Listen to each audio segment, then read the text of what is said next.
funny is this is kind of out of left field, but you guys are used to looking at this roster for as long as you've been covering and been fans of the team and been like, okay, this is a top 3 to 4 roster in the country.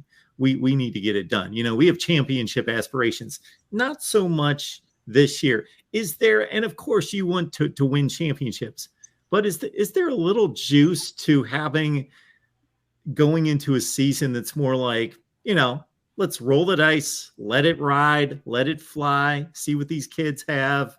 Nobody expects anything. We may lose 4 or 5, but let's just see. There's actually a little less pressure there, and just let's see how it falls. Yeah, it's a very interesting point. So, for me, this roster should have enough championship talent. What's very interesting is LSU brought in a 2020 recruiting class. And as both of you know, and all the listeners here, I see Oregon fans, I see USC fans, I see fans everywhere watching your channel right here, Mark. Everybody knows that not all your elite top 50 recruits that you get are going to hit. Now, what's very interesting is LSU's 2020 class, all those players, for the most part, that were in the top 100 hit outside of 1 or 2 of them. So that means, they're going into their junior season. The issue is some of those players went to other teams. And, this should be a championship level roster. And honestly, they do have enough raw talent to make some kind of a 10-game push if the ball were to bounce every way imaginable in your favor this year. The difference, so Mark, is part of the reason why you see so many Vegas win totals just in the 7.5s is they don't know who the quarterback's going to be right now. Exactly. For me, it comes down to that. And, we could talk about all these different, positions, but this is one of those rare circumstances where the general question that everybody is asking is the same question that Lon's asking, that I'm asking, that anyone that follows LSU every day is asking: who will be the quarterback? And I think the most interesting thing is, like, if, I don't remember Stetson Bennett's backup's name, the guy that lit it up in the spring game. I don't remember his name at all. Was that Beck? Yeah, Beck. Okay. So, if you were to put Stetson Bennett and Beck next to each other and watch both of them play, they actually are somewhat similar quarterbacks. The very fascinating thing about all 3 of LSU quarterbacks that are going for this number 1 spot is all 3 of them play completely different styles of quarterbacking. They are not really alike in any shape, form, or fashion. And that could be difficult for a play caller, because if you have 3 separate quarterbacks, you do have to call a game differently. So that's obviously going to be, a big thing going into this, this fall, is that how quickly will Brian Kelly name a quarterback, and we'll see what happens there. So Carter, has Brian Kelly given us good indication as to what he's going to value the most? Yeah, he said it in the spring game, and Lon, I heard you, tweet, or saw you tweet this out as well. He did specifically mention mobility. He did, and if that is a deal breaker for you, then obviously Jayden Daniels is going to be your guy. He is the most experienced. Roger Dodgers bringing him up in the chat. I've seen Roger in my chat. I've seen Mark J. Mark J is one of the best college football YouTube commenters out there. Shout out to you, my friend. Jayden's the most experienced quarterback in this room. He's not the most experienced quarterback in terms of being in LSU. But Jayden is just the most experienced and the most mobile quarterback. And if you want to see a bunch of RPO kind of stuff and you want your quarterback to be able to run, obviously you can run RPO offenses without a running quarterback. But, if you factor in mobility, if that is what Brian Kelly wants the most out of the quarterback, if what Brian Kelly wants the most is experience, then Jayden Daniels is going to be your guy. If you want the most pristine passer or a better thrower of the football, Miles or Garrett's going to be your guy. But obviously what's very interesting, and this is going to be a household name for everybody, watching this or listening to this nationwide, is Jordan Palmer has worked with Jayden Daniels. And Jordan Palmer, if you were to ask, people way smarter than any of us, a lot of quarterback evaluators view him as the best. So, that lets you know Jayden has been very serious about getting better in the intermediate passing game. And if he does that, he is going to be the guy. Absolutely. Carter, take a bow, my friend, because that was just absolutely sexy LSU analysis right there, because that's what it's about. Man, I believe that, because you gotta feel Joe Sloan, Brian Kelly, Mike Denbrock. They're smart guys. They're not sitting there going, all right, who's got all 4 playbooks? We got about 1,000 sheets of paper here in this room with all these playbooks. They're not. They're about simplifying things. They're about cutting it down, making it quick, getting the ball out to playmakers. If that's what we've heard staff say that before, obviously, and not deliver that at LSU. I believe this staff is actually more serious about that, and actually have a track record to prove that. If they're very serious about that, well, then look at 4 very different quarterbacks.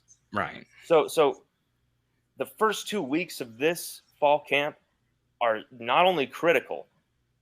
Miles Brennan's career will be decided, really, in the LSU wise and NFL. Will he have a shot being a big time NFL quarterback with that SEC pedigree, being a starter at LSU? Will that dream die, quickly in the first 2 weeks of fall camp? I don't think they're looking for a quarterback like Miles Brennan. I don't think he has the mobility back there. I actually don't think he even has the arm. I think people talk about his great arm, but when I watch the tape, even going clear all the way to LSU's 2022 spring game and then games where he put up over 400 yards, his passing lacks timing, rhythm, and just pure power, velocity. There's just an factor that's missing. Most of all, which concerns me, not only is he a near statue in the backfield when facing pressure, leaving himself stranded with defenders, breathing down his neck, he finished an abysmal, and I just remember this stat because it's clear as day, 9 out of 39 on third down in just 3 starts in 2020 versus, this wasn't Alabama. This wasn't Texas A&M or at the top of their game defensively.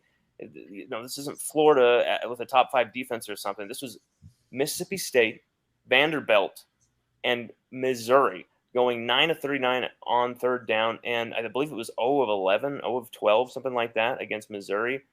And that's just unacceptable. He's got to improve on the critical downs. And I really didn't see an improvement in his passing game, Carter. I didn't see he's really nailing these throws. He made some big, the media loves taking the footage of these, deep throws to Dre Jenkins. But if you really watch those throws, those plays, Dre Jenkins is having to hesitate, having to come back on the route. True. It reminds me a bit of Danny Etling, man.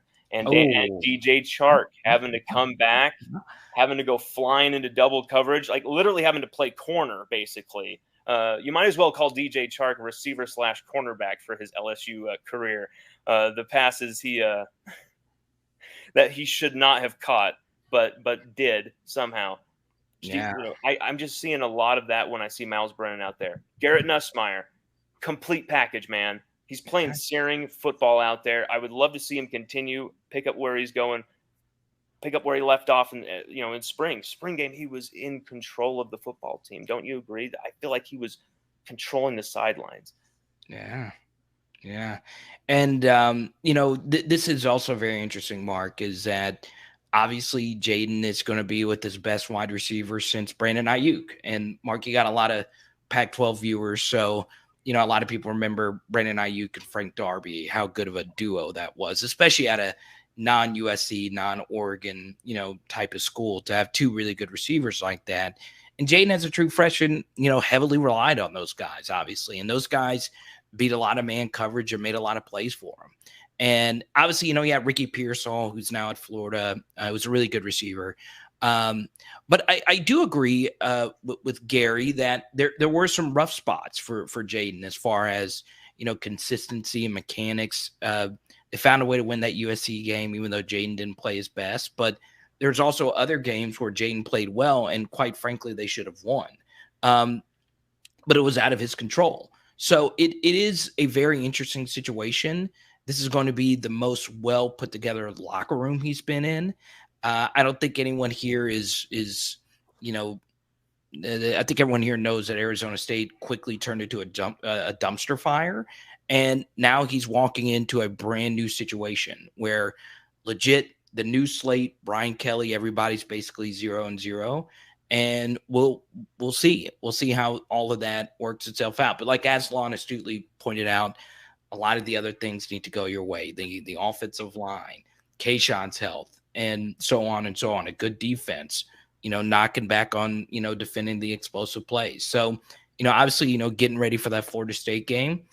Remember, Mark, this is a team that not only lost 2 back-to-back openers, but lost them ugly against teams that turned out to not really be that good, UCLA and Mississippi State. So we'll see how things work out. But Mark, Juan, thank you guys so much. I always like hanging out with Mark Rogers, the voice of college freaking football. Nobody is more excited right now than Mark Rogers. And Lon, obviously, big congratulations to you, and we'll talk to you guys soon.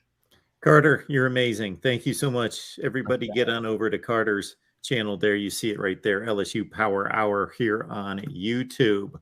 I'll make this note about Jayden Daniels, and we've talked about this previously, that in that 17 touchdown, 2 interception freshman debut at Arizona State, he did also lead the nation as a true freshman in fourth quarter comebacks.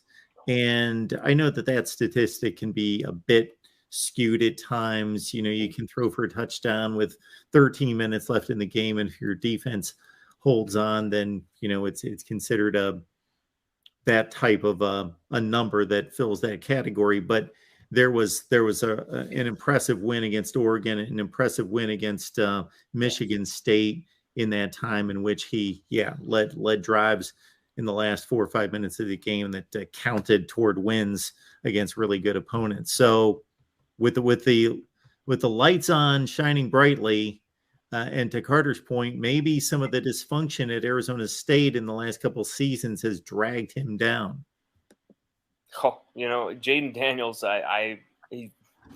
so much intrigue there, Mark. So much intrigue. And Carter didn't bring this up, but as he was really basically, anyone who's followed Carter's stuff, I feel like Carter's wanting Jayden Daniels and thinks Jayden Daniels is probably going to be the guy for LSU.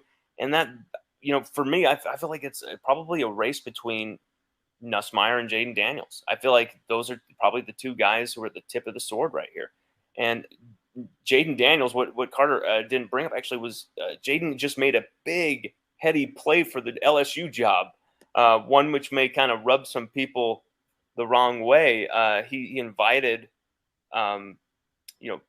it first appeared like he only invited select receivers and select few offensive linemen to go with him to California, back home in his hometown, San Bernardino, and train with some professional trainers during what was traditionally a downtime for LSU right before fall camp, right after summer conditioning. And what I heard from actually a source close to the team, very close to the team, told me that Jayden actually invited pretty much everybody on the team to come out with him to California. And it wasn't just, every receiver on the team going behind the quarterbacks, back, so to say. He actually invited the quarterbacks, Nussmeier, Miles, Brennan, Walker, Howard. So that's just something I wanted to add to that. This just from one source that I heard was that we have no proof of that, but Jayden Daniels supposedly did actually invite everybody. But, that's a big play for the job, though.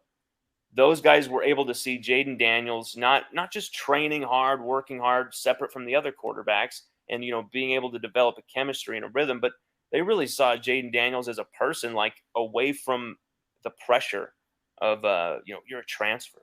How are you gonna deliver? Are you gonna develop to that next rung in your career here at LSU? There's so much intrigue and wonder and curiosity about Jayden Daniels with LSU.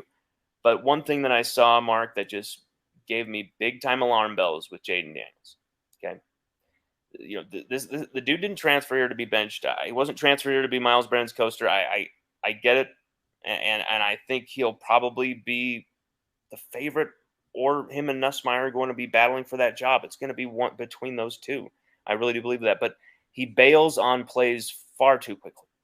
And, as you can see in the Pac-12, or whatever is left of it, you can get away with that sometimes. But if you bail on the play just to, scramble without really making sure, where you're going, in the SEC, you'll get eaten.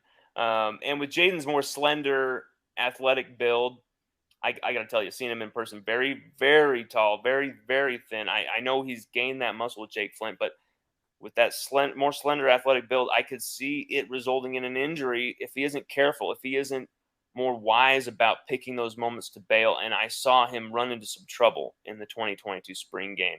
Some moments that caused me to be like, whoa, that's something he's got to clean up in his game, or that could be really bad very quickly. Thinking you can just, pick your moment and go because you see the window's open right there. That window might be open then, but it's closing in 2 seconds because there's a linebacker or a safety or a corner who's going to be playing the NFL on Sunday, maybe even starting in a Super Bowl game. And he's coming at you, and he's going to be flying.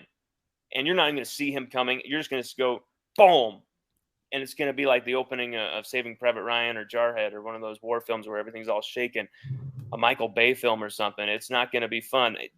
Jayden Daniels has to rely on his arm talent even more than his legs. Okay? Supplementing the arm with the legs, not the reverse. I feel, that's not a part of his game right at this moment. But I feel like throughout the season, if starting with LSU's schedule, if you look at the heavy 4-game schedule there, basically 4 or 5 home games, basically, until we play Auburn, I believe it is, the first tough game of the season, Auburn. There's enough time where Jayden Daniels can really get this going and figure this out, or Garrett Nussmeier. So it's really imperative where LSU go down this road. Are they going to cast their lot with Jayden Daniels? Because I'm telling you, if they start him in week 1, you can't pull him in week 5 and expect it to keep this guy around for his final season eligibility. So I will tee it up this way, and then we'll move on to the question on the screen, because ironically, LSU's first opponent, Florida State, their quarterback, Jordan Travis, similar to a Jayden Daniels, as an undersized player, has gained somewhere in the neighborhood of 15 pounds in the offseason. They've wanted to fill him out, bulk him up, so he has better durability, run him less, and then hopefully can keep him together for 12 or 13 games during the season. Do you think that Jayden Daniels, and again, you haven't seen him a whole lot yet, but you were down there, of course, during the spring, has enough of a frame that they're possibly wanting him to fill it out and maybe gain a few pounds without losing that elusiveness to be more durable for the SEC?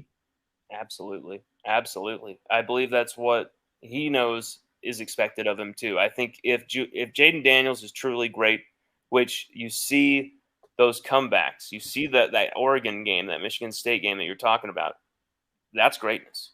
And whether it's in the Pac-12 or whatever conference, and if you want to talk about, I don't care. That's greatness in college football. LSU went out and got him in the transfer portal as probably the hottest quarterback prospect on the market. And seeing it, obviously there's a few other guys that were you could argue, but Jayden Daniels was pretty intriguing coming out of Arizona State, coming in the transfer portal. LSU, when we got him, there was a lot of talk about, Miles Brennan's going to be the starter. Miles Brennan's going to be the starter every offseason, just the same old thing from the local Louisiana media. Miles Brennan looks the best. Miles Brennan looks the best. And Miles Brennan, I got to tell you, in person, being down there, I haven't seen the growth. In fall camp, it has to be huge from Miles Brennan. It has to be huge. It has to be clutch. It has to be nonstop. I really don't think that's just to impress me. I don't think it's to impress these coaches, because I really feel like they're seeing the same thing.